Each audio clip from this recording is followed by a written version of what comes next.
Alright, so in this video I'm going to talk about two concepts that I think are very relevant to each other. So range of motion and stretch and squeeze. So range of motion is the range accessible throughout the motion of a given exercise, which this is generally a full stretch and a full squeeze. So your muscles function by stretching and squeezing or lengthening and shortening, and every exercise that you do and all functions tie back to this. So I think these concepts are extremely important because it takes a full stretch and a full squeeze to properly stimulate the muscle to get the best response. And if you have uncertainties about the exercise, you can always bring it back to stretch and squeeze and ask yourself, how do I properly stretch the muscle and squeeze the muscle? Now with your squeeze, you want to be able to squeeze the muscle to its fullest capacity. So a lot of places you'll get a lockout for this, but even where you don't, you just want to be able to bring it to where you can get the fullest contraction. So this is why I think that posing is so relevant, because it helps you to practice and to understand this, but that's another talk for another day. So same with your stretch, but it's probably worth mentioning that some places you can overstretch. So let's take, for example, a dumbbell chest press. If you come down too far, it will bring the tension out of your chest and your shoulders will have to compensate. So just watch out for some places where you can overstretch, but generally it's not an issue.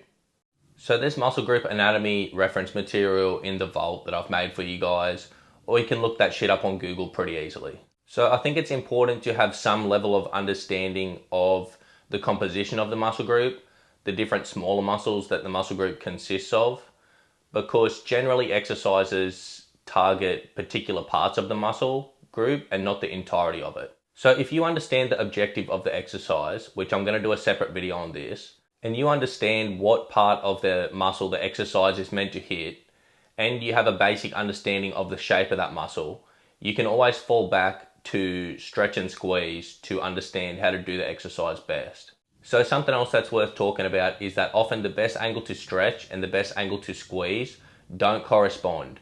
So you will have to some degree, create different angles throughout each rep to create optimal angles to stretch and squeeze a muscle. So you'll get a better response for the same amount of work put in as the next person. So maybe I'll show you a video and talk to you about it so you can see what I'm talking about. So let's start off with the lat pull down. So I've put a picture of the lats on the screen so you can tie the shape of the muscle back to the exercise. So the best angle to stretch this muscle is going to be directly overhead so that the weight can be properly distributed to the muscle. So this is actually a terrible angle to squeeze the lats, being directly straight. So we're going to create a bit of a lean back to put the muscle on a better angle to squeeze. So to give you an even better idea, let's tie the exercise back to a pull-up, because it is the same exercise, you're just using a different tool to do it. For you to be stationary during a pull-up is extremely unnatural, and you're not putting the muscles on proper angles to function, which is why you have to create those different angles throughout each rep. Same with the lat pull down. Now let's look at a row. So even though it's more subtle here, you are still to some degree creating better angles to stretch and squeeze, and you're not stationary throughout the exercise. So by doing this, you're going to be able to distribute the weight to the muscle better so it can function properly. And you're going to create a better angle to stretch and squeeze and further stimulate the muscle. Alright, now let's look at a squat. So I've picked a front squat because it's more subtle, but we can still see that you are to some degree creating different angles to stretch and squeeze instead of just squatting straight up and down. This all comes back to range of motion and stretch and squeeze, and you can really increase your capabilities if you stick within your body's natural functions. So I just want to finish off by saying two things.